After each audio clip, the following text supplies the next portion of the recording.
안녕하세요. 주식의 소리의 애솔입니다. 네, 오늘 TDS팜이 완전히 기대치 이상을 해줬어요. 설마 따따블까지 찍을 거라고는 사실 생각을 못했거든요. 이게 얼마 만에 따따블을 찍은 거냐면 올해 1월에 우진엔텍과 현대임스 기억하시죠? 그 이후에 처음입니다. 정말 경악을 금치 못했어요. 그리고 오늘 시초에 매수를 진행을 하셨거나 장중에 적당한 지점에 진입을 하셨다면 정말 충분히 또 수익 구간이 나올 수 있는 단타가 엄청나게 맛있는 종목이 되었기 때문에 다음 종목에 있어서도 좀 긍정적인 힘이 미칠 수가 있겠습니다. 물론 TDS팜은 워낙에 가벼워서 이렇게 크게 오를 만한 잠재력 자체는 가지고 있던 종목이니까요. 나머지 종목들에서도 다 TDS팜 같은 흐름이 나올 거라고 생각하시면 큰일 나고요. 내일 M83까지도 잘 가준다면 그러면 수급이 정말 살아났다라고 볼 수는 있을 것 같습니다. 자, 그럼 M83 상장의 체크포인트 살펴보도록 하겠습니다. 회사는 드라마 빈센조와 영화 노량 등의 시각효과, VFX를 담당한 기업이에요. 얘도 적자가 아니고 수익을 내고 있기는 합니다. 공모가는 16,000원, 그리고 신영증권 또는 유진투자증권에서 배정을 받았습니다. 최종 배정 내역부터 보시면 우리사주 미달 없고요. 기관 투자자 미납도 없습니다. 우리사주 1인당 평균 배정 금액이 약 1,100만 원 정도가 됐으니까요. 미달이 없는 건 그래도 괜찮게 보이네요. 최종적으로 확약은 4.36%로 매우 낮습니다. 6개월 비중이 가장 높긴 하지만 의미는 없어요. 워낙에 낮기 때문에. 적용해서 유통가능 물량을 계산을 하면 34.90%에서 34.31%로 소폭 줄어들고요. 공모가 기준 금액으로는 약 427억 원 정도가 되겠습니다. 가벼운 건 아니에요. 그리고 매각 주체별로 비중을 보면 기존 주주가 48.37% 정도, 국내 기관이 37.57%, 일반 청약자가 14.04% 수준. 그래서 기존 주주의 비중이 가장 높기는 한데요. 기존 주주는 벤처금융과 위제윅 스튜디오 그리고 소액주주로 구성이 되어 있습니다.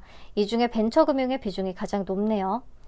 회사의 유상증자 발행 내역을 참고해서 보면 투자 단가 대부분은 4,166원 정도입니다. 그래서 공모가 16,000원의 4분의 1 정도밖에 안 되는 수준이기 때문에 기존 주주들의 엑시트 가능성은 크다고 할 수가 있겠어요. 공모가 부근에서만 팔아도 4배 정도 수익을 올릴 수가 있는 거죠.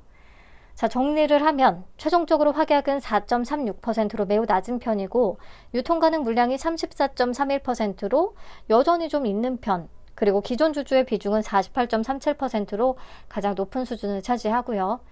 기존 주주의 투자 단가는 공모가보다 훨씬 저렴한 것으로 파악이 됩니다. 그래서 유통 물량의 조건이 좋은 편은 아닙니다. 그리고 금액으로는 약 427억 원, 시가총액은 1246억 원. 사이즈는 그냥 저냥 쏘쏘한 수준인 거죠. 그래도 오늘 TDS팜이 아무리 가벼운 게 장땡이라지만 최근의 분위기를 좀 뒤엎을 만큼 많이 올라주기는 했어요. 기대 그 이상을 보여줬고 단타 재미를 많이들 보셨을 거라서 뒤에 상장하는 종목들의 수급이 좀 살아날 가능성도 있겠습니다. 다만 유통시총 400억 원대 최근 종목들 중에서 M83과 조건상 가장 비슷한 게 K3I거든요. 확약이 낮고 유통 물량이 30%대, 그리고 기존 주주의 비중이 한 50% 정도, 유통가능 금액은 420억 원대, 조건이 굉장히 비슷해요. 흑자를 내고 있지만 현재는 조금 추이가 주춤하다는 것까지도 비슷합니다. 그래서 불안하기는 한데 그래도 K3I는 유통시총 1,007억 원에 달하는 넥스트 바이오메디컬과 붙었었고 M83은 130억 원짜리 스펙과 붙는 거라서요. 수급 분산의 리스크가 확실히 조금은 덜할 수 있다라고 생각을 하고요. 그리고 TDS팜이 따따블을 기록한 이후에 상장하는 거라 분위기가 훨씬 나을 수도 있을 것 같아요. 그러면 K3I도 고가 기준으로 3% 정도의 수익 구간에 나왔기 때문에 M83은 손실은 주지는 않을 거라고 생각을 해봅니다. 사실 이론적으로 주가를 계산해보면 24년 예상순이익 60억 원을 기준으로 주당 평가가액은 16,990원이 산출되거든요.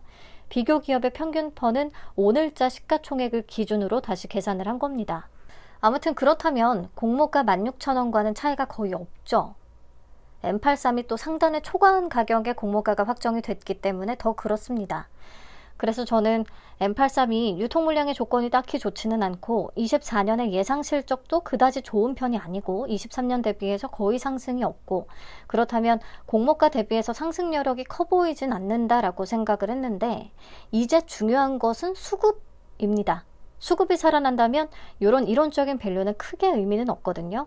훨씬 오버슈팅이 나와주기도 하기 때문에. 자, 그러면 내일의 주가 범위는 9,600원에서 64,000원까지 움직일 수가 있겠고요. 제가 지금까지 했던 얘기를 정리해 뒀으니까 한번 상기해 보시면 될 것 같아요.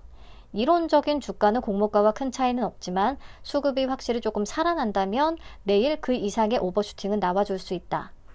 그리고 M83에는 한 가지 변수가 또 있기는 하죠. 대신 밸런스 제18호 스펙과 동시 상장이라는 단점. 둘 다 가벼운 편은 아니거든요. 스펙도 130억 원짜리라서 조금 덩치가 있는 편에 속하긴 합니다. 그래도 오늘 정도의 수급이 내일도 뒷받침되면 둘 다 충분히 올라갈 수는 있겠고요.